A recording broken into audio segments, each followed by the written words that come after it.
Nah, yeah, I mean we talking. Yeah, I mean the finals coming up. Obviously, it's Bucks at Suns. Um, I'm like this. If Giannis can't go first couple of games, Bobby Portis really has to step up and provide a big role. I mean, he has to be an automatic 20 and 10 guy. Anything less, it's an automatic loss. He has to really play well. Middleton has to play above what he's doing. And Drew Holiday, this is why you brought him in. You made all the trades, you gave up all the draft picks. This is exactly why you brought him in. You brought him in to put you over the top. That backcourt needs to be on fire, and they have to counter whatever the Phoenix is doing. And Portis has to step up. Giannis, a hyperextended knee, those things are iffy. We don't know what he can do, with that. But if he's playing, I'm expecting him, to be to do something. And Stacks, as you were saying before we got on air, you said 70% Giannis, what I'm saying, could get it done. So, go ahead and expound on that. Would help.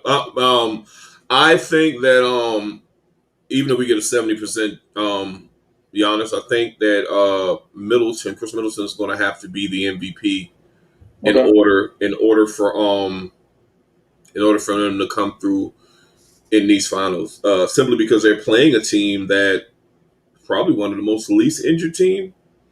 I mean, with the exception of Chris Paul having those shoulder issues in the first series, but they haven't really had to deal with Yeah, injuries. So those guys right. got really good chemistry and stuff like that. They've been able to stick to a really good rotation. So you get 70% Tom, 70% Giannis, and you get Middleton not playing up and down. If he can be consistent, like you say, you get the help from Bobby Portis, but I don't see Bobby Portis consistently scoring 20 and 10. No. But we'll see. Drew Holiday, he's been doing this thing. That was a big thing to bring him in. He's been hooping, but it's kind of hard. I have to see what Giannis we get in this before I can even make a prediction. Because without, I'm going the way that with Giannis, with a decent 70% Giannis, I got the Bucks. If Giannis is not going to be able to go, if he's like 50 or below, I got the Suns. That's tough. I mean, I'm be honest, man. I don't trust the Bucks at all. Like honestly, like they should have made light work of Atlanta. They didn't. In my opinion, I think they struggled too much against Atlanta. Right. If Giannis doesn't play, they're done. They're toast. The Suns are rested. Them boys are running. I think there's a matchup problem with Aiton in that down low post. Aiton is a monster down there right now. I don't see Brook Lopez being able to run the court with him. He's going to run Brook Lopez Over. man. He can't do it. Giannis is the equalizer there. He averaged 40 points against them in the 2 games they played this year. But with that hyperextended knee, he's not going to be able to do his moves. Giannis got like 2 or 3 moves. And his go-to is that long Euro step when he come down court, and he's come from here and here, and he laid it up. He's not going to be able to do that if that hyperextended knee, because he can't plant and he can't push off. Right. I play ball and I got knee. I have knee tendonitis. I think that's what it is. There's something going on my knees where either the age is catching up or whatever. But I can't Yeah, that's plant what it like I used to. I think it's the age, and Hey, you are old. I'm getting old. I'm up there. I don't have great Stacks and Marc, but I'm 41. I don't look it. I'm 41. I don't look it. You know what I mean? But my body feels it. My body feels it. And I struggle with pushing off on just a regular play, turnaround jumper. So imagine you have a extended knee, like on a hyperextended knee, and you're trying to plant and push off, and that's your go-to move. That is going to impact him, man. And the Suns are playing phenomenal basketball. Chris Middleton would have to be consistent this entire series. He hasn't been consistent ever. Chris Middleton has never been consistent. He can catch fire, give you 25 in 1 quarter, but he can also shoot you out the game. He can shoot 2 for 15. Like, man, what is this guy doing? So him and Drew Holiday just alike. Drew Holiday can do the same thing. He can light you up for a period, but then he can also go straight cold and hurt you. Right. They just don't. Shannon Sharp said it earlier. He said they play dumb basketball. I don't think they play dumb basketball. I won't go that far with it. I would say that they play inconsistent basketball, where you can't trust them. And And the thing is, though, with the Bucks, I mean, this is the second injury for them. You know what I'm saying? They lost DiVincenzo right before the playoffs. I That mean, was a big loss too. yeah, he was their Big 3-and-D guy. I mean, guy played usually strap up against the best perimeter play, offensive Right. perimeter player, plus can hit threes. So you're down one starter, and now you're down two. I mean, Giannis, will be out some of this series. Right. It's rough. The 8 matchup, is deadly. For Phoenix. I mean, they know they can throw that ball right inside, and he go to work, and he's been doing it the whole playoffs. He really, even when AD, was healthy, I'm saying before you got hurt, I'm like, man, Aiton was giving him the business. You know what I'm saying? So I'm just like, it's rough, man. Chris Paul has those guys going. I'm just like, man, I don't see them being slowed down, to this title. I think, they're going to get it. I just don't have faith in the Bucks that they can consistently bring the effort as a team. I think, and they don't have the coach to motivate them. I think he's a great X's and O's guy, but I don't think he's a motivator. And I think that's what the Suns have in Monty Williams. And I think, that gets them over the top. There's something I forgot to bring up. I'm glad you brought up DiVincenzo because I was just trying to figure out. We didn't even talk about Devin Booker. Devin Booker's played against but he had what's the dude? Air Force Ones. We call Pat Beverly. Dude that I just fear that dude because I think he's going to hurt team's best player, which he did hurt. He did break Booker. Booker's nose. I think, if I'm not mistaken, they've had some issues with some better perimeter guards. And I think that's the fact because DiVincenzo's out. He's one of those Jay Wright guys out of Villanova. And I don't know why Jay Wright puts out some really good, gritty, fundamentally sound basketball plays, and all of them lock up. It's like you can't play for Villanova unless you lock up. But yeah, and people not bringing up that's going to be an X factor that's really missing in these finals. You've been missing the whole playoffs, but you saw what Trae Young did to them. You saw what other guards have been able to do to them, and that's going to be key as far as Booker, man, because Booker might have maybe have the easiest goal of it as far as any team that he's played in the playoffs in these finals because he played the Lakers. Lakers is one of the best defensive teams in the league. Even though we were shorthanded, but he cooked us. He straight up destroyed us. In that second, what's up? Kuzma couldn't do anything with them. Lakers had the perimeter guards to guard him. No, y'all saw it. He gave us the business. Yeah, and I'm like they rotated everybody on him too. LeBron, Schroeder. I'm like, all these guys are known for playing defense, and it didn't matter in that series. Like, Booker just was giving everybody work. Right, and they played Denver in the second round, didn't they? Yeah, they had Denver. Yeah. And I think case in point, I think that he really, really can get off. I might even pick him as my early front runner for Finals MVP. I think he'll be able to get off. I think Chris Paul Chris Paul is going to be Chris Paul, and he's going to play that leadership role. But I got the Suns, and I got Booker as MVP. That's my that's my early pick for MVP. If Giannis comes back, I will go Bucks. I think PJ Tucker is going to play I think he's going to be an X factor defensive wise because I think that PJ Tucker, I think with him, he can actually play very, very strong. What did you say, son? What did it do? I think that PJ Tucker will be able to neutralize either Booker or disrupt somebody. And that's going to be very, very tough for them because PJ Tucker get under your skin. And he can play defense on a 5, 4, 3, 2, and 1. Oh, yeah. He's old school, get in your chest, make you uncomfortable, and he plays it the right way. I think it's going to be very difficult for them. I think Chris Middleton's going to have to step up. I think Drew Holiday is going to have to really push Chris Paul because Chris Paul, he's going to push the pace at his pace. But I think they're going to have to make Chris Paul get erratic, which is hard to do because Chris Paul is very efficient. He's one of the most efficient players you're going to have, right? Yeah. But point guard for a reason. But what you can do is kind of like what the Clippers did when if they were healthy, they would have pushed him to the brink. They would have made Chris Paul. They would have tired him out, put him on the ropes. That's what the Bucks going to have to do. They're going to put them on the ropes early. They can steal one in Phoenix. If they steal one in Phoenix, it's going to be something that's going to be different. That's looking forward to the entire series. But if Giannis ain't there, I don't give them a chance at all, man. No chance.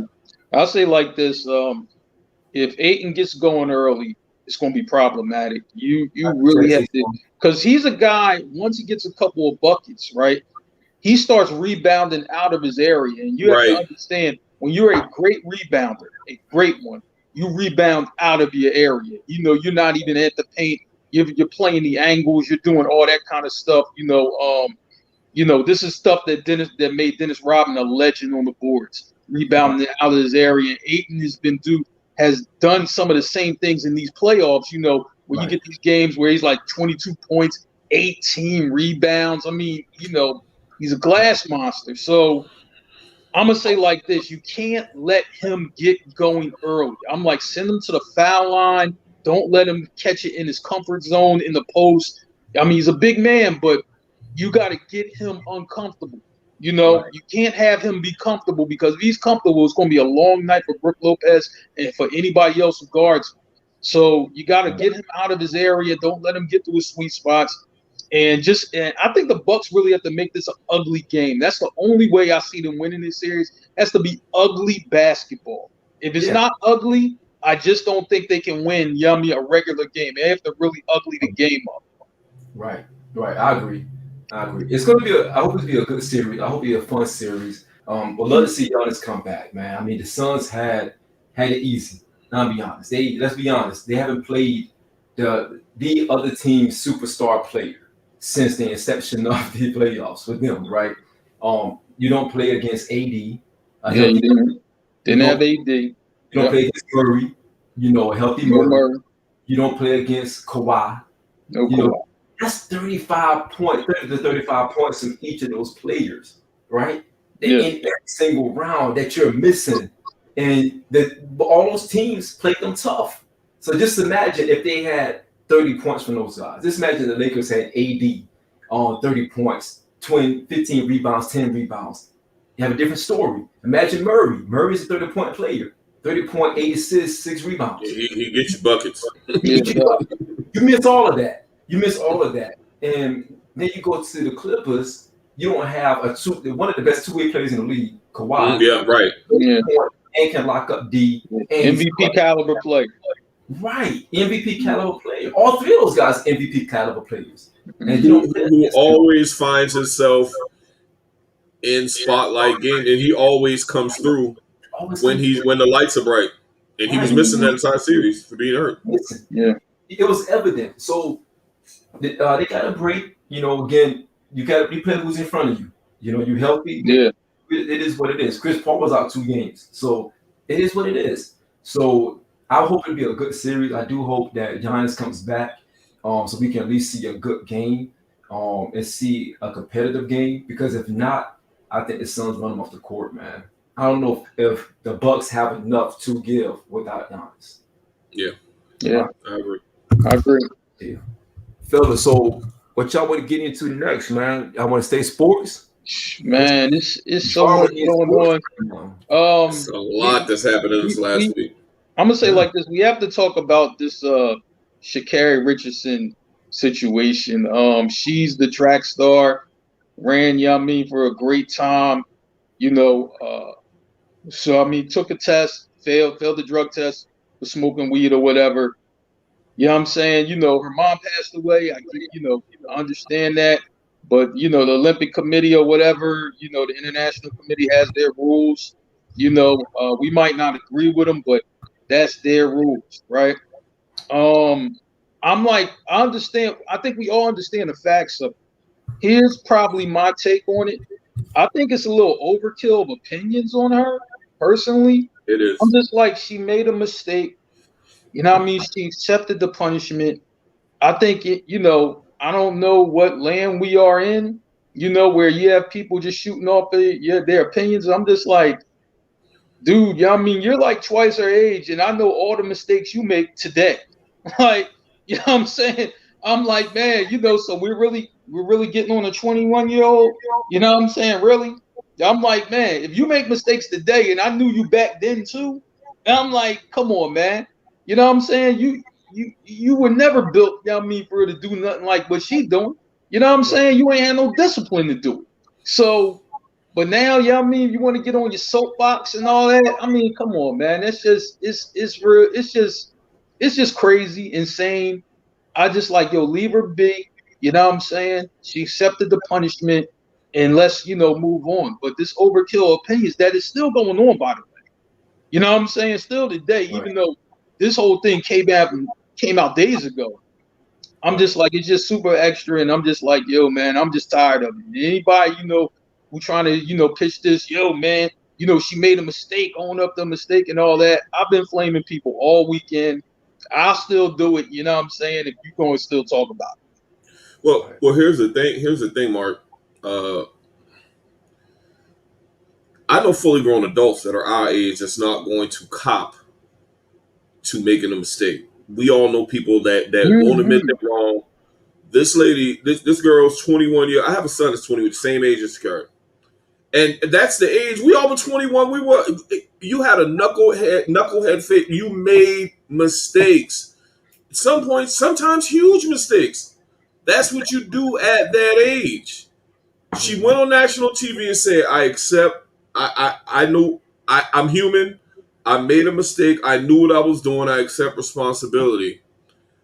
To me, all the criticism goes out of the window after that. Because what could you say? She accept what they handed down to her. I just don't think they should tear this sister down. You know what I'm saying? She's only 21. She'll be back. She may still run in the relays. She'll be back in 4 years. And you still got the world championships and all kind of stuff in between that. I just hate the fact that, like, I was on a post and this dude was like really going in, and my brother asked him a really good question, because I mean we're all around that age and we could have somebody, a kid that he asked, do you have any kids? I mean, do you have a kid that's like absolutely perfect, that's in their early 20s right now? And I'm not giving her an out, but like I said, she already accepted responsibility, so people should shut the fuck up about saying, oh, she need to do this, she need to do that. She's already accepted responsibility. So quit killing her.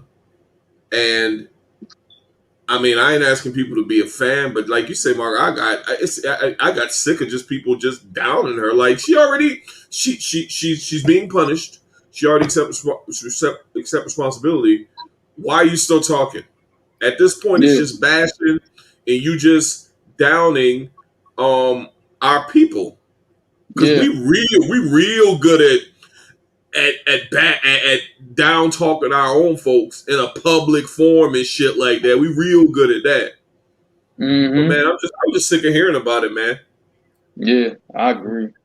Now we are in an opinionated society. Everybody who throws the rock at the glass house, right? As if they haven't done anything in their lives. This kid, and she is a kid still, right? And she made a mistake. She made a conscious decision. She owned up to it. She didn't try to hide it. Remember Michael Phelps confessed that he was a weed head? He said himself, in his words, quote unquote, I'm a weed head. And I love smoking weed. You know what I mean? And no one really said much about it. But this young lady who has an opportunity to set records and do great things, and everyone has an opinion about her. And especially in this society where it's almost to the point where they turn a blind eye to certain things and they magnify others, which is crazy, because I'm not going to talk about those things they magnify or the things they turn a blind eye to. I'm not going to get into that minutia, but they pick and select what they want to harp on and what they want to give critique to. That's the society that we're in. It's unfortunate. Granted, she probably should have used a better judgment, right? You on the world stage. This is the Olympics. You know they're testing for everything. They're testing for everything, for drugs, especially for steroid use and things of the nature. I was kind of relieved that it wasn't anything steroid related.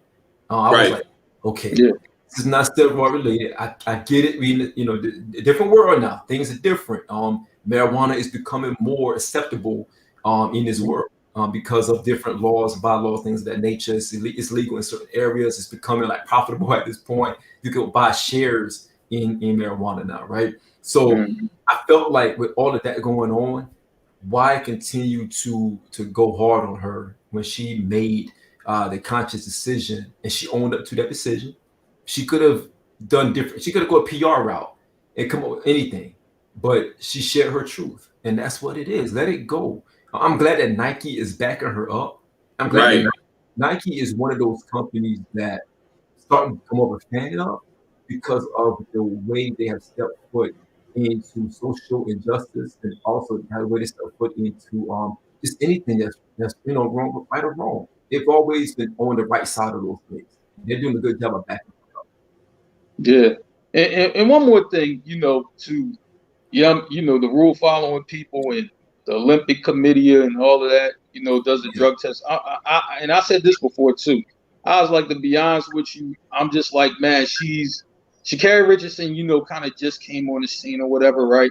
So we Right. didn't really know much about it. Even in track circles, it's not like they knew about it for years or whatever. And then she had her breakout moment. But I think this same Olympic Committee, let it have been one of the NBA players, Right. that got popped. Trust me, you're not suspending them anytime. No. No. I would. They wouldn't dare suspend one of those for a pro ball players. No. They wouldn't dare do it. No. You know what I'm saying? Because But it would be like hell have fury on their hands. Like, KD got popped for weed, just allegedly. Like if that happened, it's no way Kevin Durant's getting any suspension for anything. Right. Right. But Mark, you know why? Like, I'm not going to get again. I want to get into the minutia of all of that. Yeah, but I get you. Think about it. She's out here showing at work. Like, look, I'm a beast out here. You know what I mean? She got the color hair. She got the pizzazz. She got the nails. The nails. She's showing Black excellence, right? That's full Joe energy. That's full Joe energy, right? Like old boy said on Django, you come in here and you show your ass. You come out here, you show your ass. So you that's look. At the end of the day, it is what it is, man. They love us until it is what it is. I'm put like that. We know what you're saying. We know what you're saying. You know what I'm saying? You come in here and show your ass, I'm gonna put you back in your spot. So that's what that is, man. Right. Speaking of that, man, what do you think about the Rachel Nicholson situation, man? Ooh, that got layers. And all I'm gonna say is, if you haven't seen brother Kwame Brown speak on this situation, you have. Oh man, I didn't see it. He got in deep in that. I gotta check it out. Another discussion, but you have to check that out. Like, listen, you have to see Kwame Brown's take on this. But Rachel Nichols, here's the thing: you got caught. You know what I'm saying? Basically, it's like, listen, I'm all for diversity until it affects me. Right. You know what I'm saying? And here's the thing. I'm like, Rachel Nichols, right? I'm like, and she don't want to give no props. I'm like, maybe Maria Taylor is better at this than you are. Maybe. Did we just talk about this? I'm like, maybe she's better. Maybe. Maybe she's better. And that's why, she got the top spot on the show and you got the Modi. Mark, it's not a problem. I don't know if this is diversity. Maybe she's just better. Well, Mark, that's what pisses me off. Rachel Nichols, she's a known journalist, sports broadcaster. She's known. Mm-hmm. But for you to go on camera and say, well, I guess ESPN is, worried about their crappy diversity record, which I've seen side of from a female. Nobody said anything when ESPN started. Y'all remember there was a female renaissance going on at ESPN where they just started throwing a whole bunch of women in there. I like it. A lot of them are really good at what they do, but I just think it's kind of nonchalant for you to think that Maria Taylor is getting more airways simply because of diversity. And like you said, Mark, maybe she's just better than you are at what she does. She is blowing up right now. Rachel Nichols, you older, she's younger, she's hot out here in these streets. She sounded like a whole hater. Don't chalk it up. Yeah. Don't chalk it up to them because a lot of people did that with affirmative action when that shit came out. Right. Don't chalk it up to this is a diversity move. No, Maria Taylor is that deal. She's actually pretty good. Basic. And the thing is you got to understand in this game, right? You talking TV, sports, hip hop, right? Guess what? You know, the younger, newer thing, you know what I'm saying? The culture, baby. Going to be more appealing. You know, Right. I mean, because the bosses are thinking about this. Let's get her out here. You know what I'm saying? Because I think this is the type of splash that we might need, right? So Right. I'm like, and then let her, see if she could prove it or whatever, right? Now, one thing, and we all have watched, the NBA show before, the games came on, right? And we watched it with Rachel Nichols, and we ain't saying that she wasn't good, right? We ain't saying that. But we watched it with Maria Taylor too, and guess what? Guess what I think, and I think y'all seen this too. I think she has better chemistry with the guys. That's just my opinion. Yeah, I think she has a little better chemistry with the guys on there. That's just my opinion. I agree. Look, man, I look at it like this. Got to go back and quote one of my favorite movies, Django, again. And they were at Big Daddy house, and Big Daddy was like, she said, treat them like white folk. He said, nope, that's not what I said. That's not what I said. Right? Yo, I never thought about that. That's deep as fuck. Yeah. Yeah, because Big Daddy like, yo, he free. He got money. They about to buy something from us. But no, I didn't tell you to treat them like us. No, don't treat them like us now. No, Shawn, I never thought about it from that angle. That's exactly. Yeah. That's the truth. Because you're not a threat until you become a threat. You're not an issue until you become an issue that's not really an issue, if that makes sense. And it's not like Maria came out here and was like, I'm going to be a problem. I'm going to take anyone's job.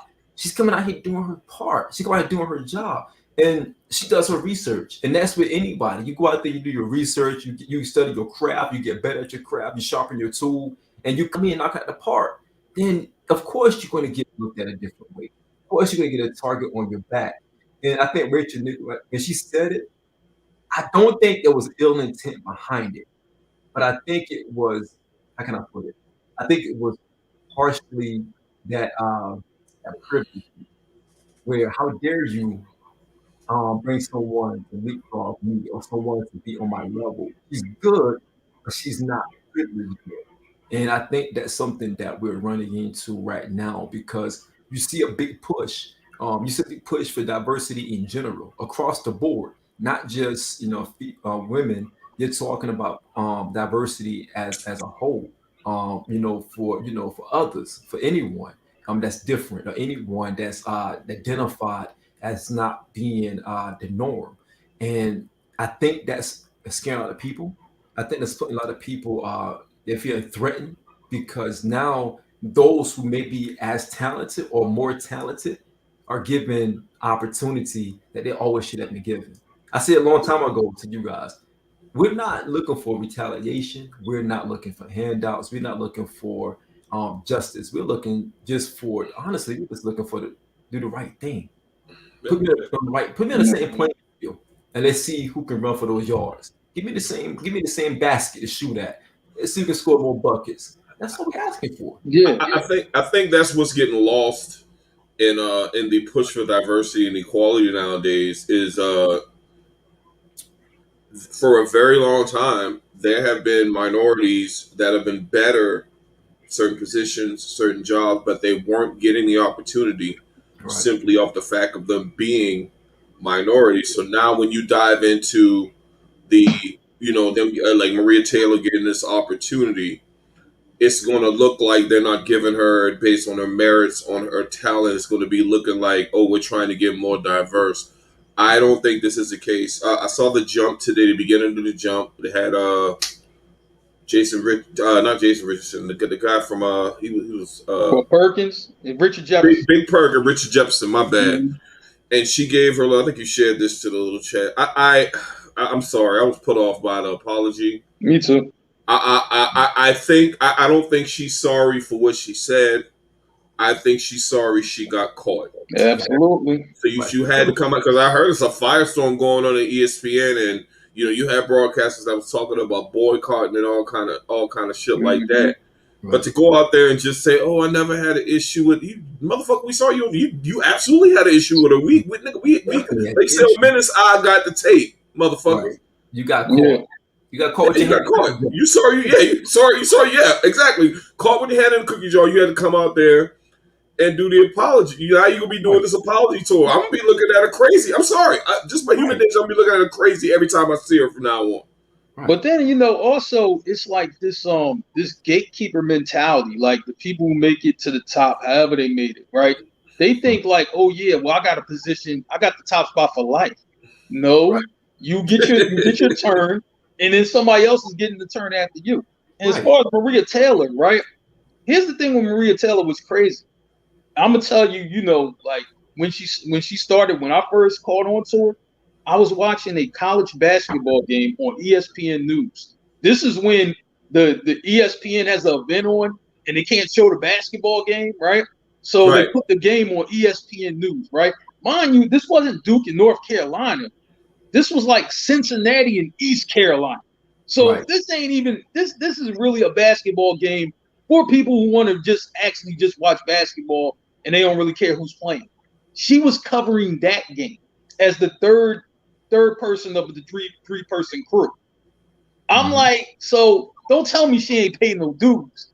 If you're in East Carolina covering college basketball, which really, has really, one to none prospect, NBA prospects at all. This is just for the love of the game, right? I'm like, she's on that broadcast.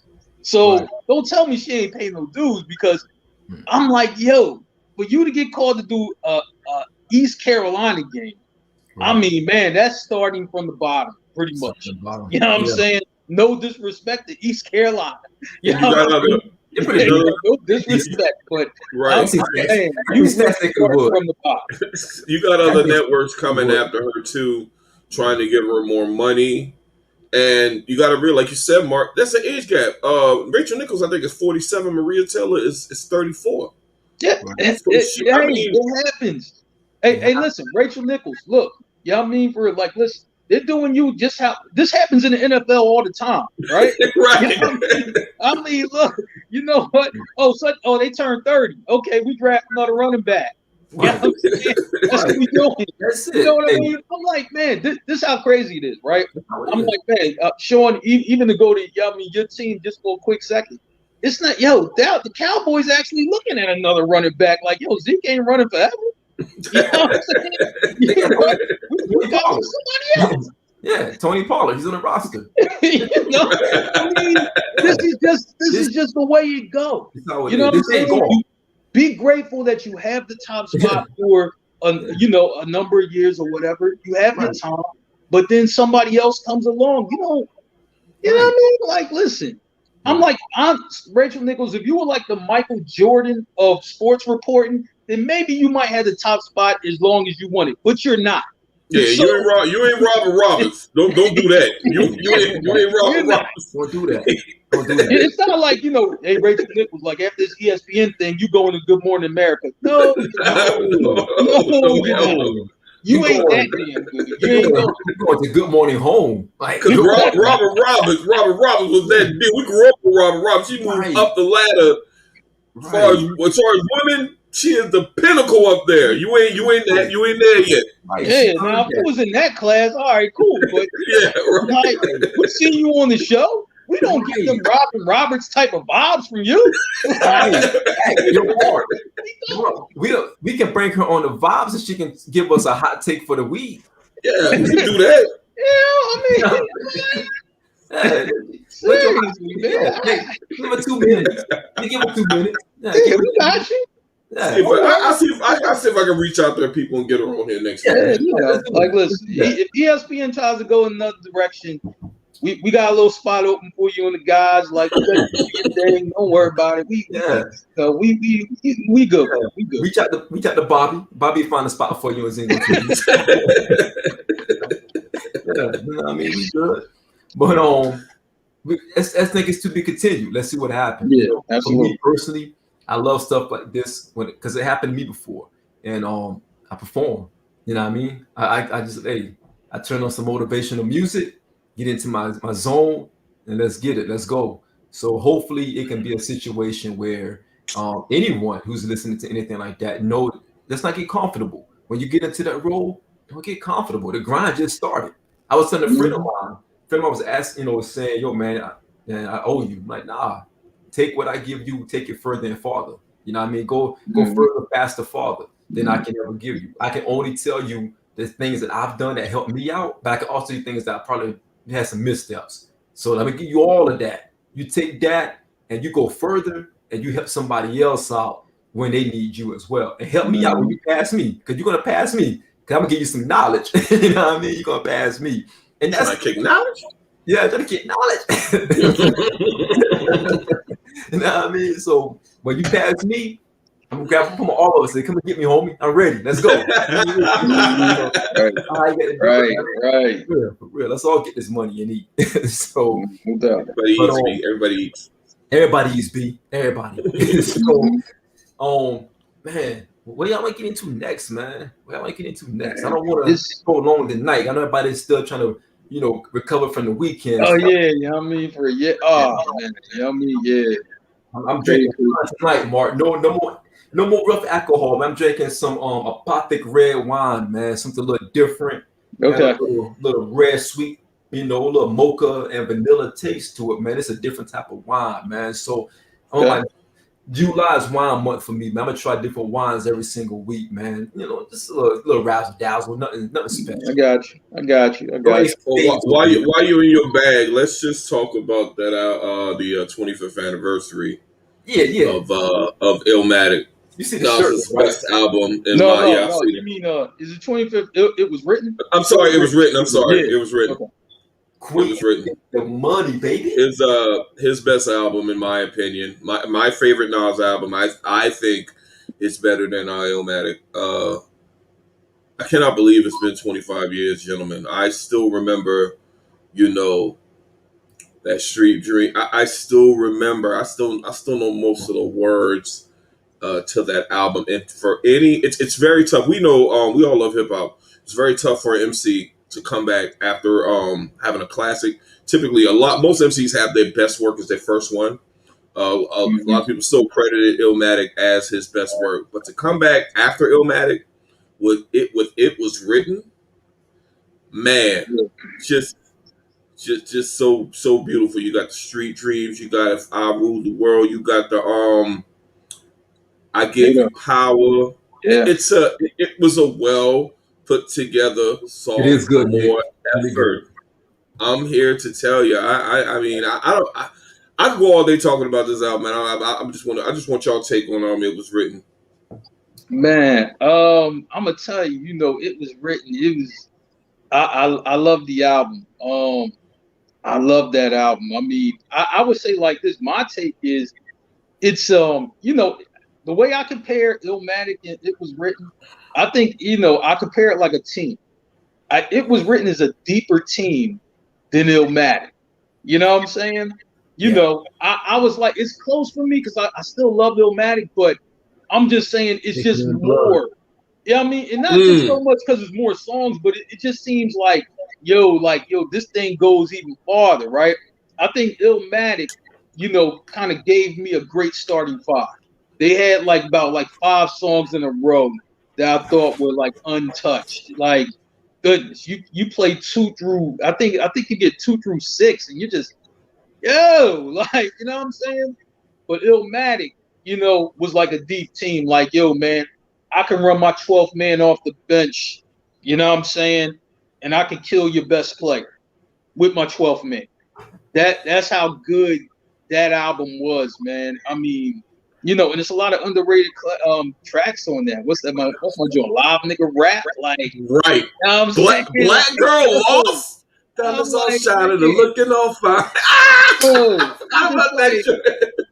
it's I mean, man, it's a lot of great tracks on that. I remember playing that joint, you know what I mean, all the time. The Message, my favorite song, you know what I mean, for on the album. I'm like, man, I'm trying to tell you, me and my cousin, like, yo, like, listen, we trying to get to the rest of the album, and then we just kept playing that, like, well, we gotta hear the rest of it. Oh man, but this joint go hard, yo. Listen, look, we're gonna spin the block real quick, right? Shut it down, and then we're gonna play something else after we get off the block. And we just kept spinning different blocks playing this song. Like, you know what I'm saying? So I'm like, but that's how good, that's how good the album was. It was really that good. And you could just play it. It's an album that you could play. So I was like, I enjoyed it, but I'm like, obviously we have our favorites, but it was well done. You know what I mean? It was well done, and it had that grittiness, but it had a certain level of smoothness too. It wasn't like too smooth and it wasn't too gritty. It was a nice balance between both. And, you know what I'm saying? That's what I liked about it most.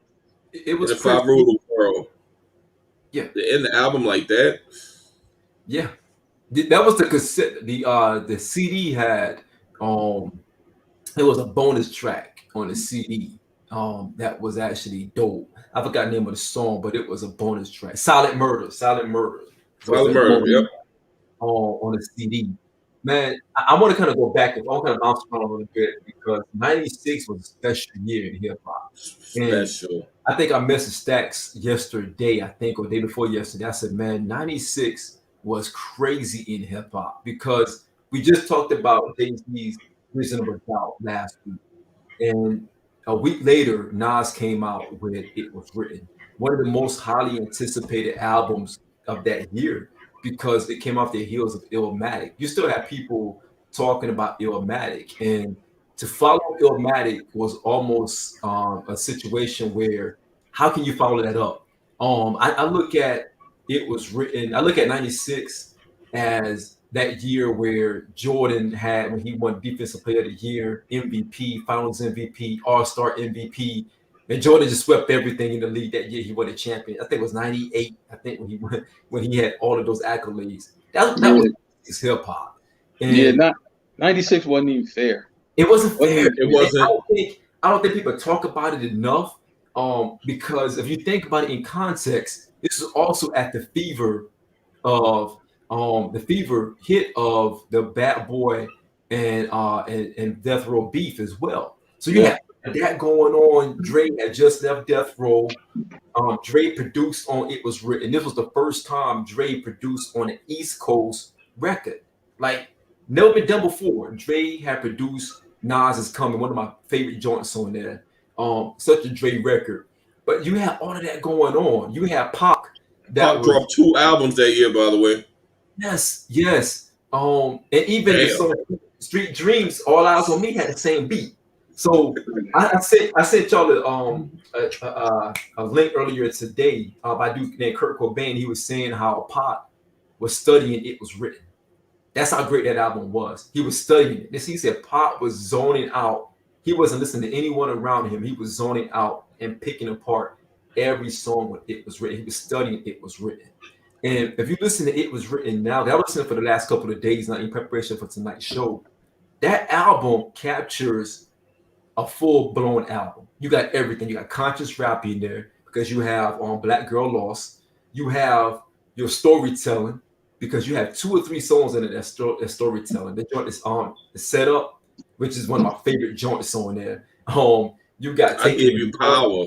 I Give You Power. Man, that was powerful. Concept record. Never been done before. Concept record when he's describing himself as a gun. You know what I mean? So that was crazy. That was fucking. That was wow. Yep. Yeah, that was so dude was like, the barrel's my dick. Yo, that have to miss my clip. Fully loaded. Yo, he was going crazy on that. And I had to dig in the crates today, man, and had to go back and pull out the old CD case, man. Like 5 of these joints right here, man. Of course you do. I remember, I almost forgot when I pulled out the It Was Written CD cover. If you look in there, they have the actual lyrics. So that's when they used to do that. You know not all albums had it, but a lot of albums did. So I know Mobb Deep had something like that too. Yeah, where they had the lyrics. You know what I'm saying? It wasn't no internet, so you had to go to CD cover.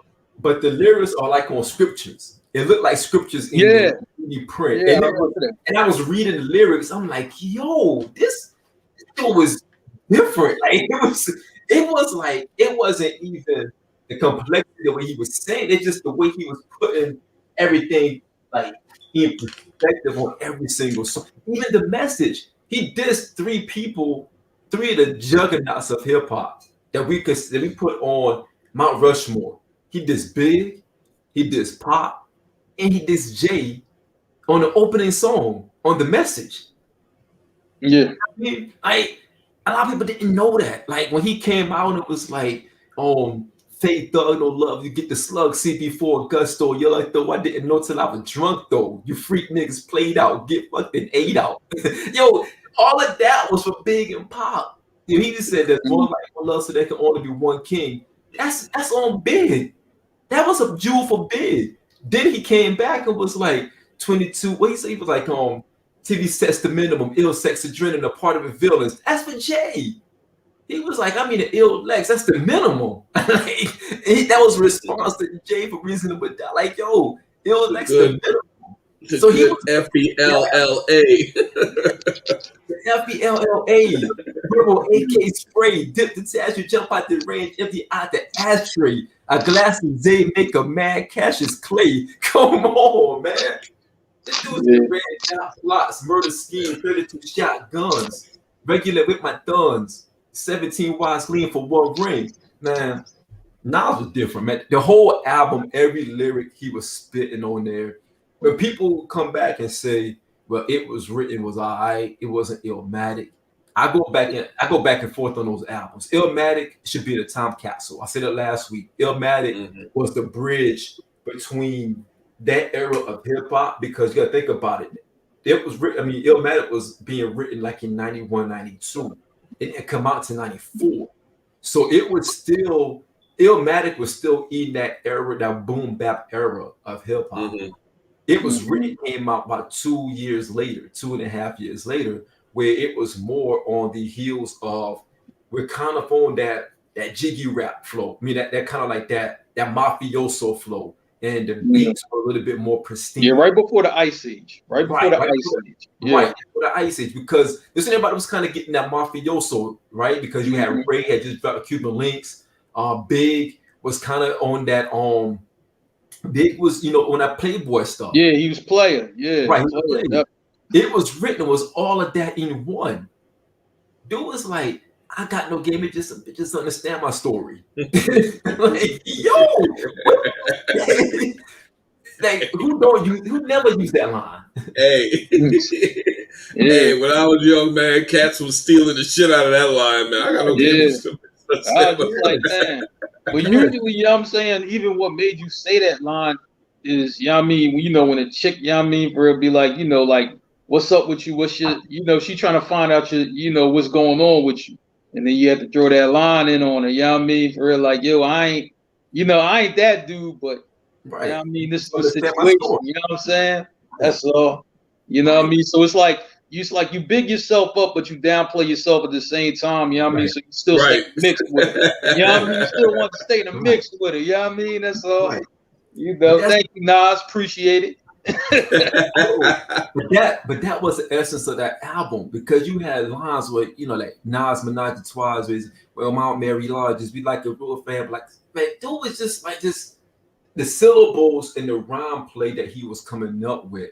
When he said Nas is like Menage a Trois on Mount Airy Lodges, we like a cool fan but rougher than Elder Barges. Like, come on, man. Like, just the lyrics, he was on a whole different wave. And that gave birth to a whole new generation of concept rap, because other rappers start having more concept flow. You start hearing more conscious rap as well. And you start hearing more rounded. It was one of the most creative albums that came out during that time. Pop to study that and come out with his albums. And you heard Me and My Girlfriend came from I Give You Power. Because everybody thought when Pop was saying Me and My Girlfriend, like, actually Me and My Girlfriend. Somebody him. Yeah. But he got that from I Give You Power. So again, Illmatic changed the course of hip hop because it made people get back into the habit, made rappers get into the habit of rhyming and really paying close attention to what they're saying. It was written, it was like, I'm a brag a little, but I'm gonna show you that I can actually still flow. I still got it. It's on the 2 years Illmatic, and that's what it was. Man, I think also it did. I think when that album dropped, it pushed guys.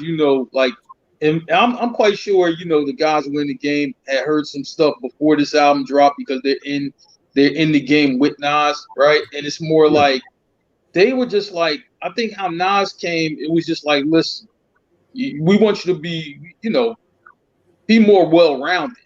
And I think a lot of MCs started to be more well-rounded. So even though I'm good at this, I'm gonna work on doing this, and I'm gonna work on doing that. Because Nas, had different flows, different type of styles. He didn't come the same way every time. You know what I'm saying? Right. And I think it made other rappers step their pen up. Like, yo, don't just you gonna have to step this up right here.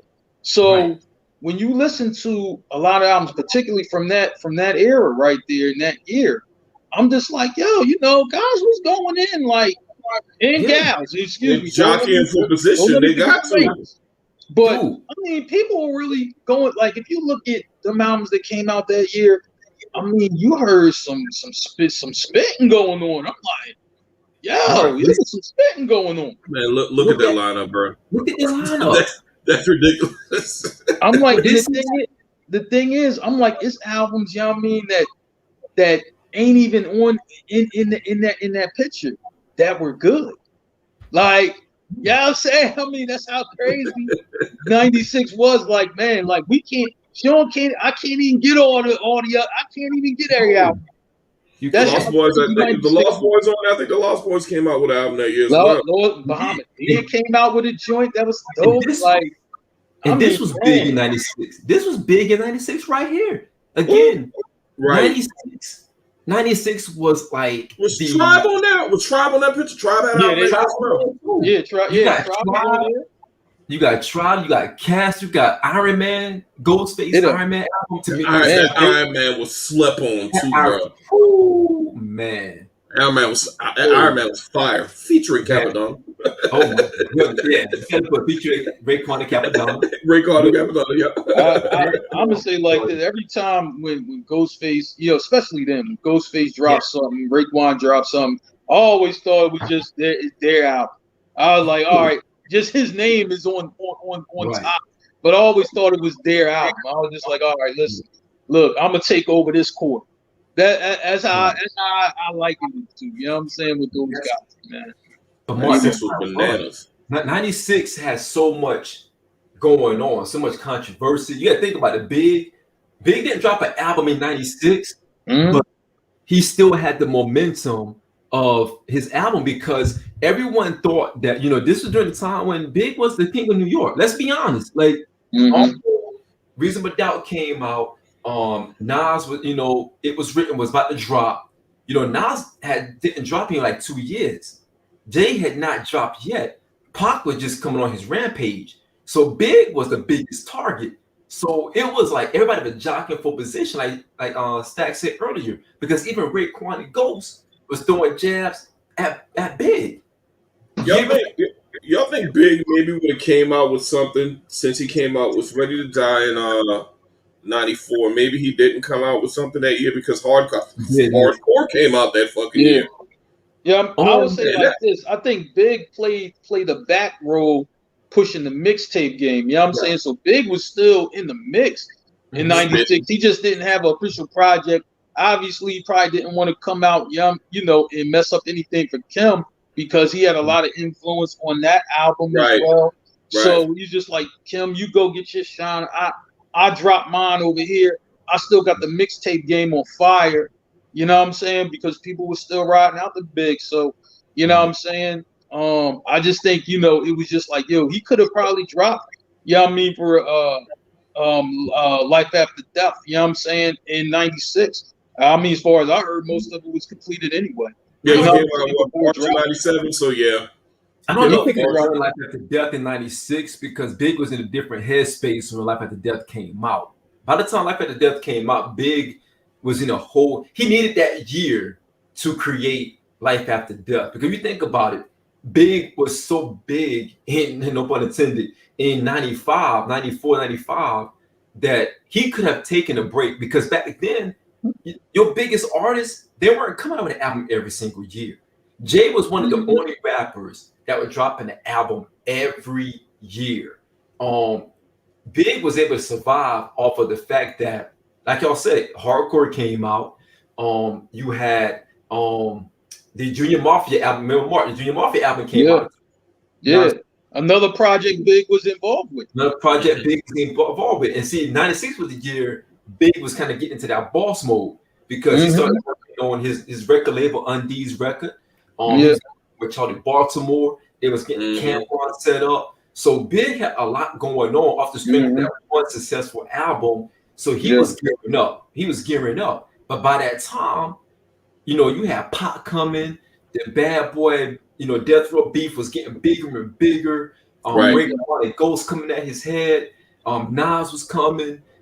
Jay was trying to get his feet in the game. It was just so much going on here. Let's not forget about the South was coming too with UGK and Outkast.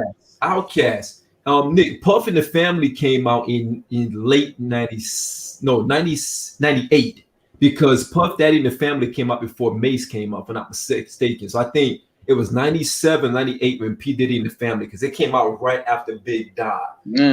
Life After Death came out in 97. Same year Wu-Tang came out. Like I said, it was an all-star year because I'm just like, you're talking about the Roots drop, Illadelph Half-Life. Right. You know what I mean? De La Soul drop, Stakes is High. Busta Rhymes had The Coming. Redman had Muddy Waters. I mean, like, oh my goodness. I'm gonna say like this, right? Like, if you're a fan of hip hop, right, it's something for like whatever style hip hop you like. Somebody drops something, you know what I mean, for that really, can get with you personally, because that's how many people drop. And I mean, it was a lot of quality music. I'm like, man, even when you go check, check with them West Coast cats, I'm saying, the Backpack guys, they were like, yo, Raz Cash dropped the joint, that they love. You know what I'm saying? So I'm like, man, it was a lot. Like, it was a lot of records. Helter Skelter was out there. I mean, come on, man. Like, it was a lot of stuff going on in '96. I'm like, it was something for everybody that year. What a time to be alive, man. That was a great year.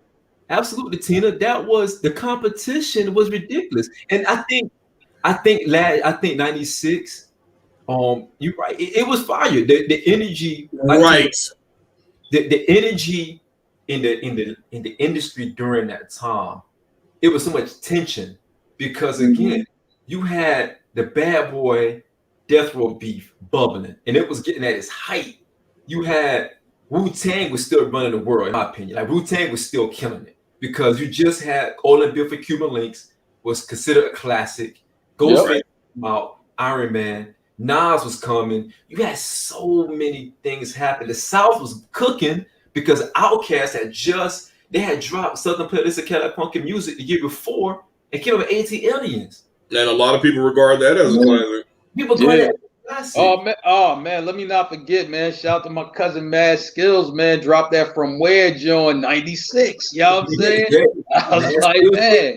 Because he put VA out there. People didn't know VA even had rappers. You know what I mean? And Pharrell and all of them, they came under that. You know what I'm saying? So that's on that little camp. Like Nick said, the Source Award moment. I was thinking about that earlier today, Nick. Like the Source Awards. I remember at home chilling one night watching the Source Awards, and Suge came on stage.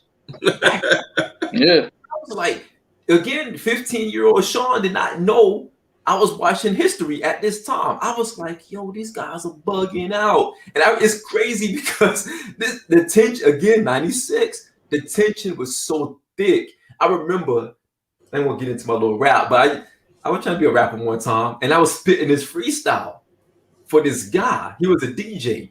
And I had to freestyle at the beginning, like bad boy. And I did some other stuff. And he said, yo, you can't say that. I said, what you mean? He said, you cannot say that. You can't come out in your first line during this time and say, bad boy, what you gonna do? I'm like, no, I'm playing off of the show Bad Boy. Like, the cop show Bad Boy. I said, I'm playing off of that. He said, no, you can't say that. Like, you don't understand. Like, and my uncle was like, yo, you can't say that. Get shot. Right. And you would get you would get questioned because you on the East Coast, you don't supposedly say anything about nothing over here. Like, you can't. And it'll be misconstrued. And I didn't realize the levity of it during that time. But looking back in hindsight, you look at the gravity of hip hop during that time. It wasn't no rinky dink stuff like it is in today's music. Everyone is family in today's music. There's not much competition. And beef aside, all in the video, right, Tina? All in the video. So much content came out in '96. You got cats, and I hate comparing eras, but I mean, it seems like anybody can put out a rap album nowadays, man.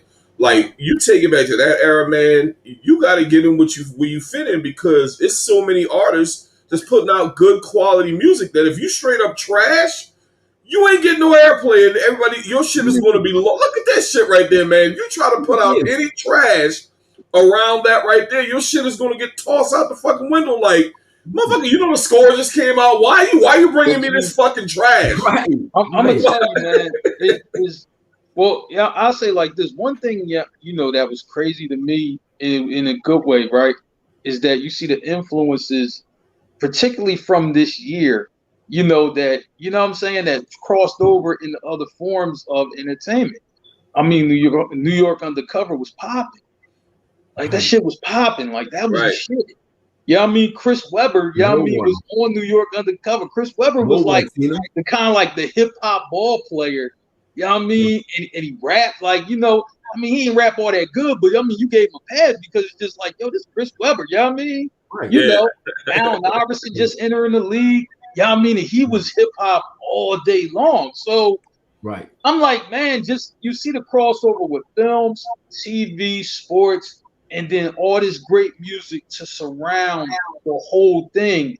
Right. I'm like, man, you know what I'm saying? Like, yo, like, it's crazy because it's so crazy how stuff will travel so fast or whatever, right? Like, it's almost like you couldn't really even get a minute of sleep because something came out and somebody's calling you and telling you about it. Right. You know what I mean? Yo, did you hear this? I'm saying, yo, that Jill just dropped my cousin. I mean, bro, was playing that John for me. Yo, play it over the phone for me, boy. I gotta listen. You know what? You know how crazy this was? My brother, used to call me from Atlanta. You know what I'm saying? Used to call me from Atlanta, like, yo, listen, you ain't even heard these boys, but I'm about to play them for you, right? And I had to look, I had a phone to my ear, like, all right, cool. And I'm listening, right? And he just got the, you know what I mean? He just playing it, and I got the phone right there. Like, I mean, because you just had to hear this shit. That's how much shit was coming out. You know what I'm saying? Or if you didn't see something, yo, man, you see New York Undercover tonight, you know who was on there? You know what I'm saying? Yo, did you see this movie? Yeah. That's how crazy it was. Absolutely, Nick. And keep in mind, again, everything, the movement, I don't know why no one had decided to put out something about 96. Because 96 was just so monumental in hip hop, and it was so important because it springboard a lot of different stuff going forward. If you think about it, hip hop came out in June '96. I remember I was at basketball camp, and my homeboy, he actually was able to get his hand on the white cassette of "Hit 'Em Up." It was only one song on the front and one song on the back, and it was just "Hit 'Em Up" on the front and back. And he said, yo, you gotta listen to this, man. And he was like, yo, you gotta listen to this, son. And I was listening to it in my Walkman. And I was like, oh my goodness, this is about to be bananas. Like, yo. And again, for us to live in those moments, man, like, it's different because I remember the impact or even the feeling that I had when I first heard that kind of, I heard a song, that skate thing at that time, and Hit 'Em Up. And it was so dangerous because you knew something was going to come of it. Because you just don't say those type of things on record, and that scathing and nothing come of it. Right. And Yeah, Marc went crazy on that, and we yeah, knew it. man. And that came out in summer of that came in June of '96. Right around Olympics time. The Olympics was in Atlanta that year too, Yeah, if I'm not mistaken, in '96. Yeah, Yeah, man. There was a it, lot going on in it was '96, a bro. lot going on 96. 96 was bananas. So you gotta think about it now. So that Hit 'em Up comes out, right?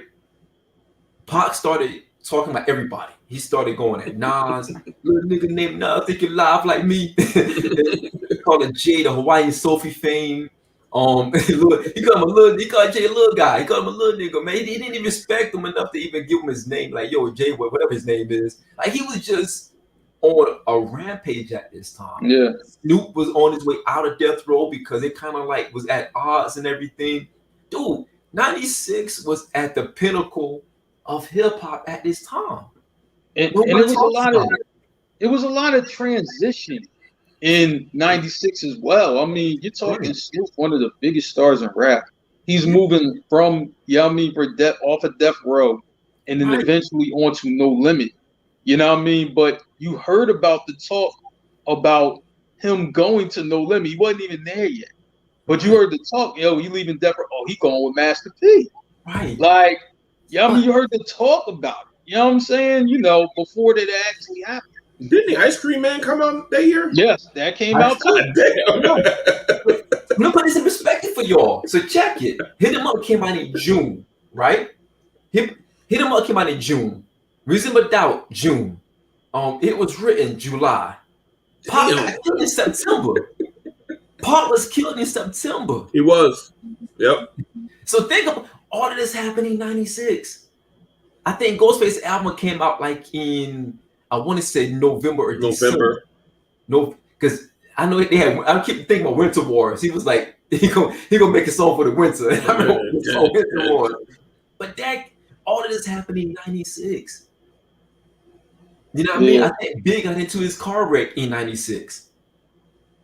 You know what I Yeah, mean? it was crazy, man. Like, It was crazy. even when you look at the lineup, I'm like, you look at February, Pop, Fugees, Yeah. you know what I mean? For real, Mad Skills, Lord Finesse, they all dropped albums in February. Then you All go in to February. March, you know what I mean? For real, then it's like Amathea, Rapping for Tay, Busta Rhymes, Smooth the Hustler, Cellar Wuhan Dwellers. I'm like, was everywhere. Wuhan yo, was it's a lot. It's Like, everywhere.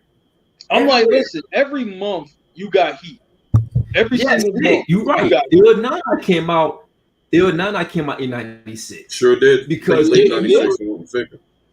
it came in It late did, '96. but I Remember, mean, remember, Foxy was blazing the mixtape circuit.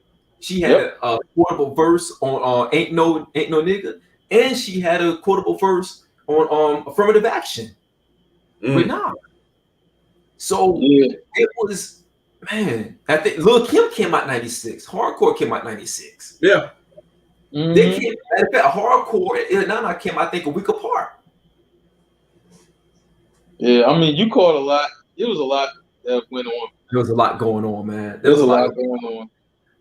You know, you start talking through it, like, dang, '96 was monumental. Really We was. lost one of the greatest rappers of all time. You know, in the fall. After all of that happened, like all of this built up with Pop, all this built up in the beginning of the year of Pop, and we ended up losing him in September. 9 months after all of this happened in the beginning of the year. But Did I'm we like, mention? man, Did we mention Hell on Earth? That came out in '96 as well. On Earth, because drop a gem on Jesus him, Christ! and instead drop a gem on him was a Pop diss right before he died, and they still released it. They still released it on the album. man. They didn't take it off the album. They kept it on there. And I'm like, you know what's crazy? It's almost like '96, right? You know what I mean? You had all the heavyweights that released their stuff, right? You know what I'm saying? But it's like, imagine, you know what I mean, for real, like you're watching boxing, right? And you know how they have 4 fights, you know what I mean, 3 or 4 fights before the main event. But you watch every fight from 8 o'clock all the way up till midnight. And And all the every undercards fight is was the bangers. shit. Yeah. You know what I mean? Like, I mean, because I'm looking at this list and I'm like, yo, like, even this little dude had tracks. Like, I remember having that Bull A+ album. Even that joint had tracks. Right. I'm like this, you know what I mean? Like, even these guys that you never heard of again, even they had a pretty good, yummy first outing for an album. Right. That's how crazy 96 was. I'm like, I would say like this, 96 was like, yo, if you loved hip hop, you could pick up any one of these albums, you know what I'm saying? And you're gonna rock out something on it. That's how crazy 96 was. And vibe, you can rock it, vibe out. 96 is something you can do a movie on 96 because they should do it. They should do a documentary. Somebody needs to do a documentary about hip hop 96, bro. Yeah. Because it was a turning point for almost everything. It was a setup for things to come. Unfortunately, because you saw Big Dot in 97. It was a setup for all of those things. It was, yeah, Nick, absolutely. Blase blah. And when in the house, yo, yeah. And the East is in the house. Oh my God. Danger. Because everything that transpired in 96, Big. Come on, Akinelli put it in your mouth. Corona Queens, 96. Put it in your mouth. That's 96. Yes. Queens get the money. Akinelli, Corona Queens, Rack City, Iraq, stand up. Big answered a lot of things in 97, what happened in 96. Because he was going at J. Rue the Damager, kicking the door. That he did J. Rue the Damager, DJ Premier, and DJ Premier produced the beat. DJ Premier produced the beat. He did DJ Premier. He did Premier on the beat, and that Premier produced. And he did Nas, he did Ray, he did Ghost, all of them. He answered everybody. J. Rue the Damager, he answered all of them in 97. Man, and speaking of answering. You know what I'm saying? That's when PMD put his solo album from EPMD. This is Eric. He came to Eric Neck, made a video and everything. Because remember, they had a hit on 96. His head. They had a hit on his head. They tried to mark him. Yeah. They tried to mark him. So true story though. It's almost a case of who didn't come out with an album at that time doing 96. I mean, we got De La Soul and Tribe dropping that year as well. But who didn't after all the success they had prior to that? God damn. And here's the crazy thing about it. So Lauryn Hill wasn't supposed to be like, I don't know how I read this, but Lauryn Hill wasn't supposed to be on the hook if I Rule the World. It was supposed to be Mary. Mary was supposed to do If I Rule the World hook. But because Lauryn and Nas was on the same record label, the record label wanted to keep everything in-house. They wanted to keep the money in-house. So they ended up putting Lauryn on the hook as opposed to Mary. But Mary was supposed to be on the hook If I Rule the World. But at the time, Lauryn was the biggest thing in music, period. Because the Fugees was out of this world at that time. So the record label mates at the same time. So why not do that? But just imagine you get Mary on there. But Mary was actually supposed to be on the last version of All That I Got Is You with Ghostface, but they couldn't get the clearance. She's on the cassette version. I think she's on the CD version, but she wasn't on the single release version. Right. They had to put, I think, Blue Raspberry. She was an in-house singer for Wu-Tang on the actual the release single version, but Mary was on the actual hook on the original version. Man. And here's another thing that's crazy, right? You know what I'm saying? As much as people want to say, like, man, he's a terrible rapper, he had a classic song. And he dropped an album that year too, Shaq. You know what I mean? And Shaq had the song with Biggie. And I'm like, that was the shit. You know what I mean? Like, that song was the shit. You know what I'm saying? Yeah. I'm like, man. That's the album that had no hooks on it, right? The joint with no hooks. Was that on that album? Mm-hmm. Yeah. You Can't Stop the Rain. And Biggie was on that joint. Yep. You know what I mean? And Biggie murked that joint too. Like, you know what I'm saying? I was like, man, I remember that. Like, yo, man, get that Shaq joint on. Get that Shaq joint on. Yo, just skip his verse and go to Biggie though. You know what I mean? We're gonna go Biggie real quick. You know what I'm saying? But that one, that shit was out. Like, real fuck. Like, that's how crazy 96 was. Everybody was dropping in 96, man. Absolutely. So, fellas, as we get ready to wrap this thing up, man, Let's wrap it up. Let's talk about verses just a little bit, and we wrap it up, man. We got Okay. 53 more mics, man. Um, let's wrap it up with verses, man. Um, yo, we were bugging out on verses. Highly entertaining. If anyone enjoyed it, we enjoyed it. We were in the chat together talking about Yeah. it. We were Yo, just shout getting to, our shout to little bag. everybody on the guys page. You know what I mean? I'm like, we were talking on Messenger, we're talking on the stats. You know what I'm saying? I'm like, yo, man, it was crazy, you know. But we got a chance to vibe out with everybody, you know what I'm saying, that Yeah. night. So I appreciate y'all for that, because that was a lot of fun. Oh That yeah, was a lot of yeah. fun, Shout man. out to That was a y'all. lot of fun. Like we was watching that together in the group, man. Yeah. All the commentary, man. We appreciate it. That was fun. That That was fun. was And, fun, and, man. and what made it even more fun is that those two legends, man, they really got into their bag. They Yeah, were really and Keith Sweat, man. He was on that to rock hard. man. Man.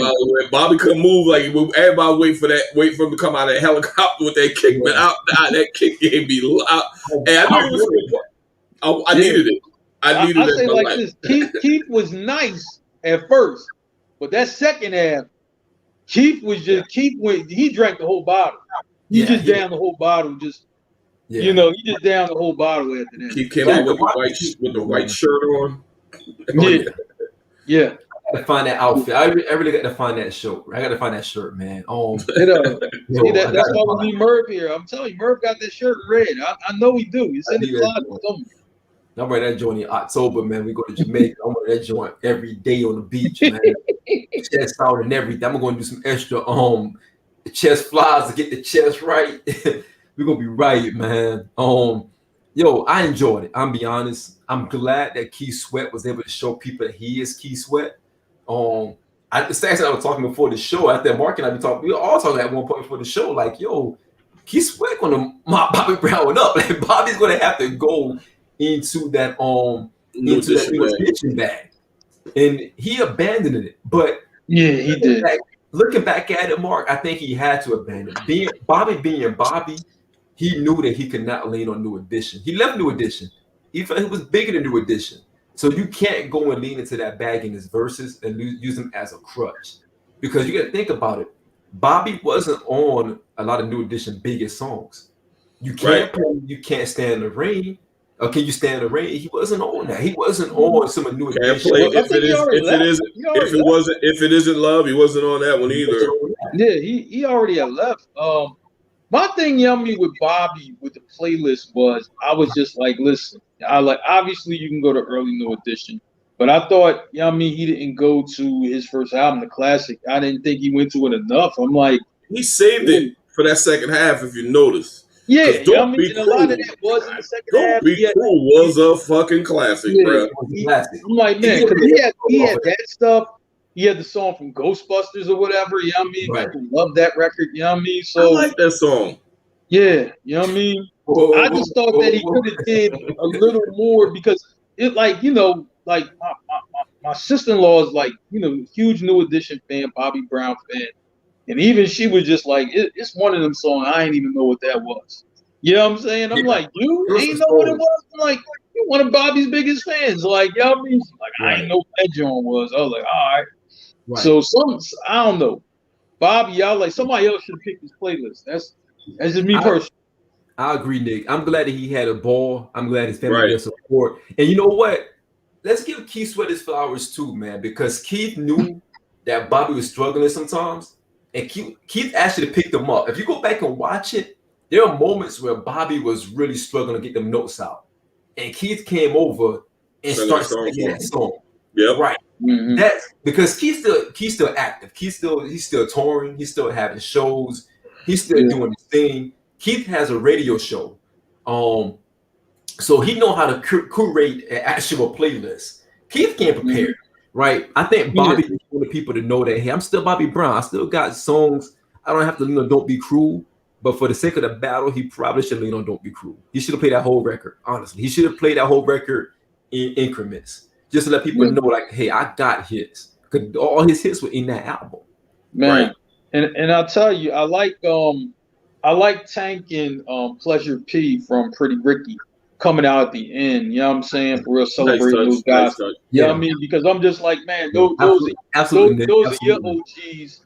And you know what I mean? You know, to be able to celebrate your OG like that, you know what I'm saying? That was love. To see them guys come out there, you know what I'm saying? And it was a nice camaraderie between those guys. I definitely like seeing that. Right. So I mean, I'm at the just the elephant in the room. We love Bobby. I think Bobby got some sympathy selections. I think some people picked some rounds for Bobby that he didn't win at all. I'll probably give Bobby like 4 rounds, man. I don't think it was close, man. Me I neither. think Keith started getting into that groove where I think Keith wanted people to know that look, I'm Keith Sweat. Like there's not many guys you can And get I up on the and I stage. got that pen too. And I got that. And he said it. He was like, let me go into my pen bag. Like he Yep. said it. He said it so quick, like, look, I'm from Harlem. Like, I'm gonna show you some. See, he got that panache. I go, boy, so Django, that panache. He got that panache. So Yeah. Hey, that's what, Keith Sweat told Bobby, "Hey man, now you cheating. I know you was gonna play New Edition. Let me go into right. this pen bag real quick. I'm going my pen bag. And he Right. had See, so now much you more cheating." to do. Yo, it's crazy because the more you listen to Keith and it start resonating again, I'm like, yo, I don't think Bobby can play anything that could clearly beat Keith, in a round. Like even if Bobby plays his best Bobby Brown records, I think Keith can play his best Keith Sweat records and at least tie it at the very least. Am I off base No, here? I'll say like this, Bob. Nah. If Bobby does his best records, yeah, I mean he's gonna win some of those rounds because it's tenderoni, it's I mean, don't be cruel every little step. I mean, he gonna Mark, win he played those. Ronnie. He got those. But Mark, he played Ronnie and Keith played Make It Last Forever. Yeah, That's a, you know what I'm that's saying? a tie. That might be a tie. Bottom line, even if they both played like some of their greatest hits, like both for blow, I think that Bobby would have eventually ran out. I just think the Keith Sweat has more That's the thing. quality He still songs, has man. more. Like, He Right. has more. He had more rounds in the clip than Bobby could, man. yeah, That's why I'm kind of glad Bobby kind of paced himself, but it seemed like got to the point where like, when is he gonna get into that "Don't Be Cruel" bag? Did y'all get that during the verse? I was like, damn, when is he gonna go into that bag? I don't hey, think to myself he need to go there because he I'm getting killed. gonna tell you. Listen, Nick, Nick, he got a you know pen. what? I'm glad you brought that up, Stacks. Because see, here's the thing: when verses came on, I'm talking with y'all in the chat, right? I'm on the phone with my sister, and I'm at my mom's house watching verses with mom. You know what I'm saying? Hey, Stacks' mom said that same thing. Yo, when he gonna do "Don't Be Cruel" and all that? Because that's what we waiting for. Like, Yep. I mean, I like, jeez, you know what I mean? I'm like, damn, you mom saying this. I'm like, yo, you know. My So wisdom said the same thing, and I looked to the right. I said, "Look, Keith is ready for all of that. Like you don't He understand. is. Keith got stuff on standby. Like he hasn't played. He got 15 more in the round right in the clip. He can rattle them off at any time. He showed that to us. Like Nick said, she didn't realize that Keith wrote those songs. There's a lot of songs that Keith wrote that he didn't even play. He didn't go deep into his silk bag. If he really wanted to show off, he could have gone into that silk bag because he wrote the entire Silk album. That was him. That was Keith singing through Silk. The cut close joint that he yeah, played, man. The guy. The cut close yeah. joint. The Yeah. guy, I would say like this. I just think, Bobby, even though Bobby has some mega hits, right? He probably just didn't have enough. Keith just had more.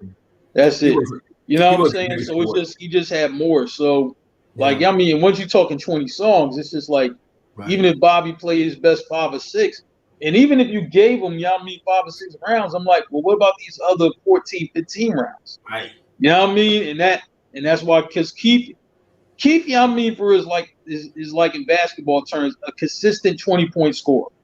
Like every night he gonna Yeah. give you the same amount of points. Right. Right. That's good. Bobby That's a good point, in, Mark. in this format, he might have some games where he had about 40, but it's gonna be some other nights where it's like Bobby only got 8. Yeah, right, that right. actually happened. You know what I mean? That's a good point because Keith is not going to do the windmill dunk. You're not going to go behind the back. He's going to consistently just Yeah, methodically pick you apart. Keep it Because I fundamentally sound. Fundamentally sound. yeah, yeah. I saw a lot of people say that he And the couldn't thing with sing. the thing with Keith though, Keith, yeah, I mean, he got a lot, and you just like he's like that guy, where you just like, man, you look at the stat sheet like, damn, he scored that many points. Yeah, that's Keith. You know what I mean? You think Keith only had about 18, but he really had about 30. You know what I mean? That's Keith. Right. He had about 30. It's the sad thing about it is, or the crazy thing about it is, the way Keith, like, my wife was like, I didn't, because she's not a Keith fan like that. But when she listens, she's like, I gotta go back and listen to some of these songs. It's like, I told you when we went to the concert, I told you Keith is the closer for a reason. Like, he's the headliner. You do Keith's supposed to be the headliner. He's not a featured closing act. He is the he knows too. And he knows what to do. He's a closer, and he showed everybody that he is a closer. So Nick said here, and the songs sound like they were written for those specific. Right. Keith. Here's the thing about Keith Sweat. I'm glad everyone had a chance to see. I knew it since 86, 87. How special he was. I told Saxon for the battle, I said, Stacks, people are going to realize how special Keith Sweat is. I've always been a Keith Sweat fan. Like, people get on Keith because of his voice. He has an irritating voice. I get it. He's not a crooner. He's not melodic. He's not a Freddie Jackson. He's not a Levert. He's not a who else I love so much? He's not Luther. He's none of those guys. But what he has is consistent hits. Something that a lot of those great singers don't have. So, Stack, I'm going to ask you this. And Mark, I'm going to ask you the same question. No. Stack, you being a vocalist, Mark, if you were a vocalist, would you guys rather have the vocals or would you rather have the hits in the catalog? I think, shit. It's tough. I would go with vocals. I'll go with vocals. Yeah. I'm gonna say like this, man. It's a lot of great, and I know we know these guys. There's some great singers out there that never had the team around them to give them the type of proper music and songwriting and anything like that behind them. I know it's guys that like, man, I know this guy from like '94, man, who could sing, but he had that one song, and then you ain't hear from him no more, right? And that's sad because I'm just like, yo, this boy really can sing, but he ain't had a team around him, and then all of a sudden, for like he ain't on no more. You keep Sweat. I'm like, he can write, he knows arrangements, you know what I'm saying? I mean, not just for his stuff, but then he can pen other stuff, right? And I'm like, he has a certain type of voice, right? I'm just like, yo, if you dig it, you do. But I'm gonna say like this, even if you don't dig it, the music and the arrangement, I'm just like, you can't tell me that ain't hot. You know what I'm saying? You can't tell me that. Even if you don't like his voice, the music and the arrangement and the wordplay are all good. So I'm just like, it's hard not to be like, yo, man, I don't like him. And then, I don't know what to say, man. You know what I'm saying? Because he has a lot of other things in his bag, you know what I mean, that he's really good at. So it's A plus. I would rather have the catalog because the catalog is what's going to push you over. The vocals, we've had the greatest vocalists of our time, of our generation. They have the catalog to back it up. Luther Vandross is one of the best vocalists that we've ever heard. But you think his catalog matches with Keith Sweat? Yeah. Same thing with P.O. Bryson because P.O. Bryson can sing his ass off, but you don't have the catalog. I think Lou had it. I think Lou had it. You know what I mean? For his time, Lou has some goods. I think he had it, but some singers didn't. I'm gonna say like this, some singers didn't. Yeah. You know what I mean? Like it's some singers who were good, like really could sing, but they just didn't have that catalog. Just like you brought up Freddie Jackson. You know what I mean? Freddie Jackson can sing. But to me, I'm just like, a lot of his songs started sounding the same. Wait a minute, I thought I heard that before. No, this is new. Right. It is. Like, Yo, I look mean, at I didn't know. Kiki Wyatt. Kiki Wyatt is probably one of the better female singers you will find. Period. Oh yeah. No, Don't have the you put catalog. Kiki Yep. Wyatt in the booth with it. I'll put her up against any female singer of any generation, and she would get them a run for their money. She doesn't have the catalog. She doesn't have the Yeah. catalog to back it up, but she's one of the better vocalists that you will find. Yeah. And I And don't think she sometimes had that a happens. vocalist coach, a vocal coach. She's Mm-hmm. phenomenal. So I'm just glad as a Keith Sweat fan, I'm glad that you all were able to see the genius and the greatness of Keith Sweat. Keith had about 20 more songs he could have laid out easily. Mm-hmm. He could have. He could have kept going. If he really wanted to, he could have really show off. But I think that he noticed that Bobby kind of ran out. I think Bobby did what he had to do. Bobby didn't have the arsenal to go 20 rounds of Keith Sweat. So he played more joints that were more personal to him. When he played that joint with him, something in common, I kind of got a little emotional. I'm like, yo, why you playing that, Bobby? You know, I remember the video and everything. But you know what? I would say like this. I mean, just from a personal standpoint, it was just good to see Bobby out there. Yeah, absolutely. Bobby's Right. been through so much. And Absolutely. just to see him out there having a good time, he didn't even overdo it with the drinks or anything like that. He kind of chilled. Just to see him in that space, man, that was good for the soul. It was. I think for everybody. You know what I It mean? was Just right. you know, Absolutely. Bobby, you know what I mean, for his having a good time right now. You know, everything is right now. You know what I mean? I just like seeing him out there. Right. You know what I'm saying? He's just enjoying himself. You know what I'm saying? And that was good to see.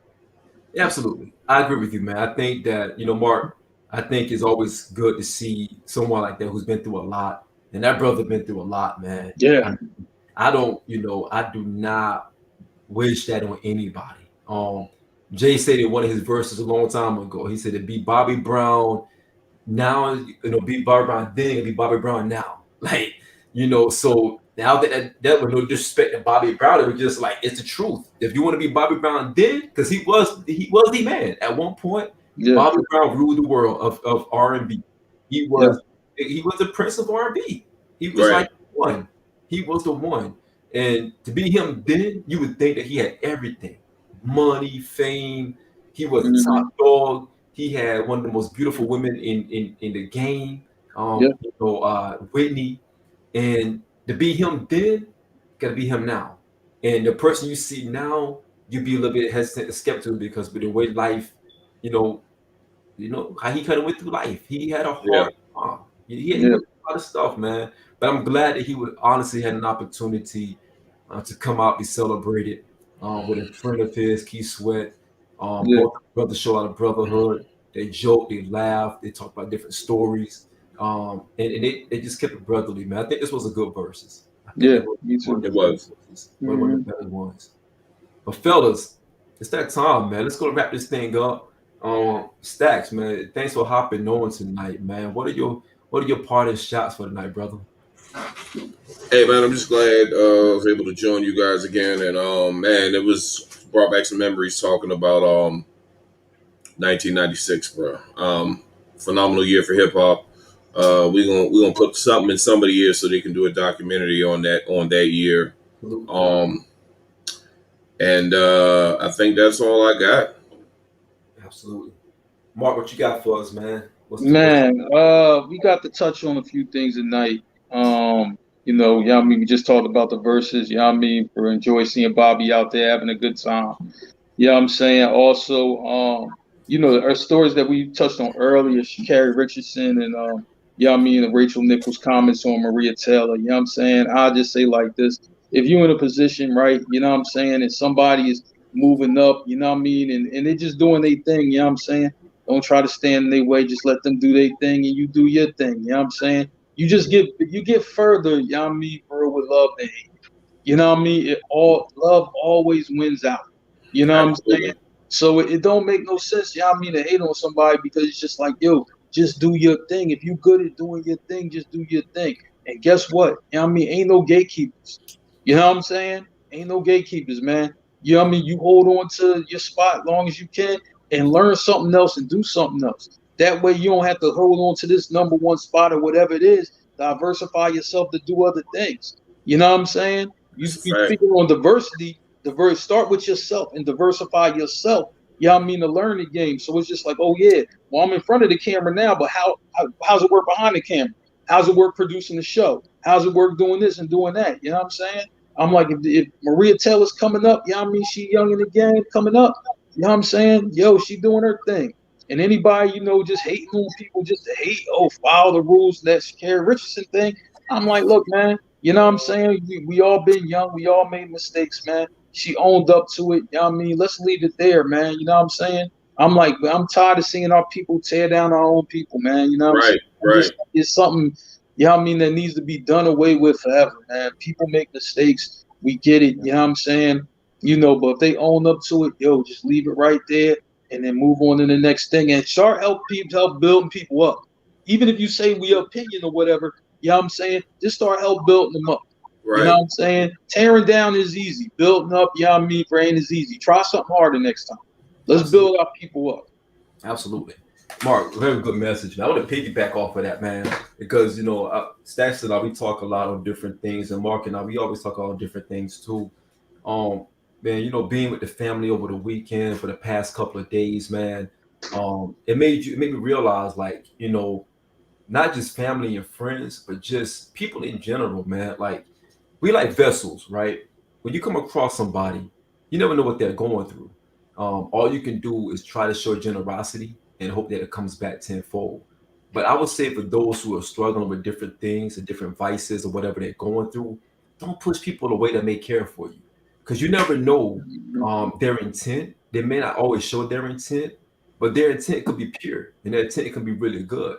And I think sometimes in our community, we put up that wall, Right. rightfully so, because things have happened to us, right? And we put because I'm for one, I cut people off real quick. I do, I always do, and I got to get better at that. But I've always felt like my intent is always good. My intent is not to hurt or tear down, because it's easy to, like Mark says, it's easy to do that. Someone I heard someone say before, like, you can either build or you can destroy. Which side you want to choose? And I think back to even a movie, the Thor first movie. It's like give you the hammer, because the hammer can either build or destroy. It depends on what you want to do with it.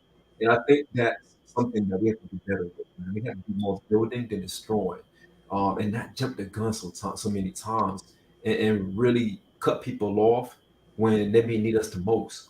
Hmm. And I'm guilty of that. So I speak to myself when I speak to you all about that as well. Because sometimes you cut someone off, um, you may be cutting off a lifeline, what I mean, that they need desperately. But at the same time, it has to be somewhat reciprocated, where you're not putting that person not putting themselves in a situation to be an easy target to be cut off, right? So all the things that we see in the media that we talked about earlier today, so many things are happening. The young lady, she ended up, she apologized for her actions. We're not God. We're not the judge, we're not the jury or the executioners. We have to allow her to be able to live in her truth. She spoke on it. Whatever she did to for her repentance or recompense or whatever the case may be, let it be. We're not the one to judge. We can't judge these people anymore. We can't always be the ones to come out and say, "Yo, you shouldn't have done that," because, like you say, the person, he who without sin cast the first stone. And Mm-hmm.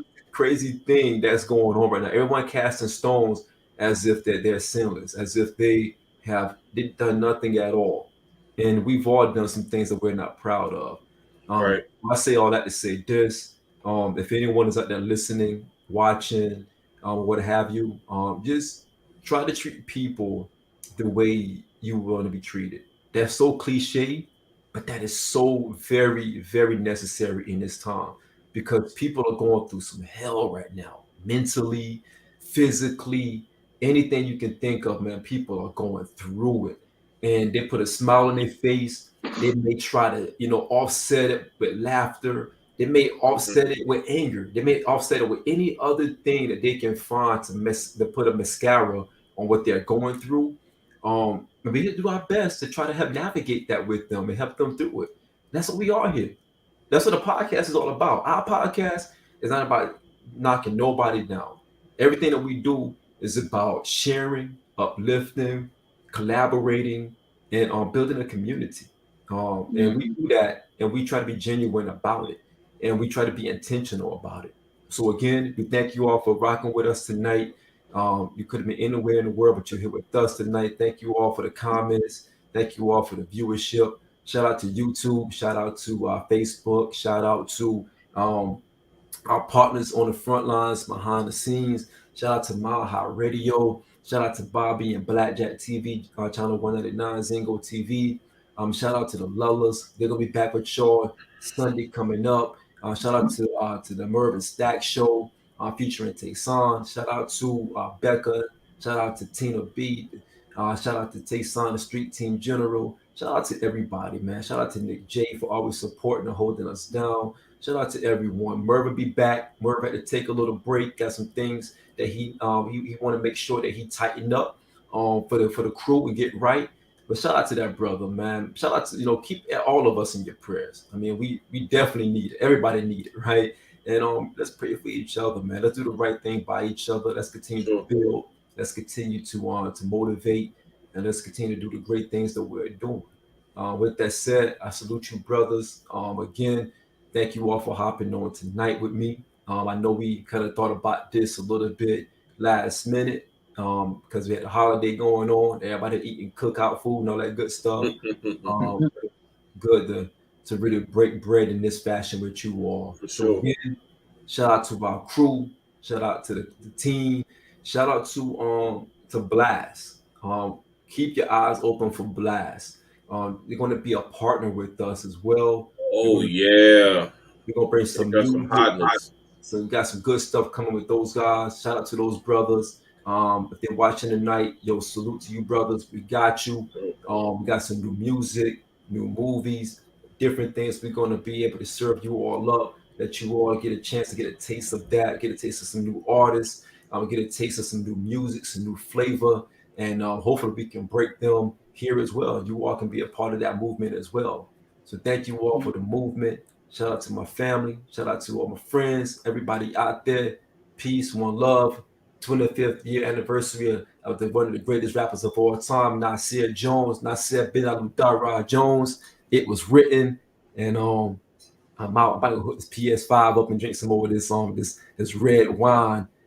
So peace out, fellas. All Peace right, out. Yes, sir.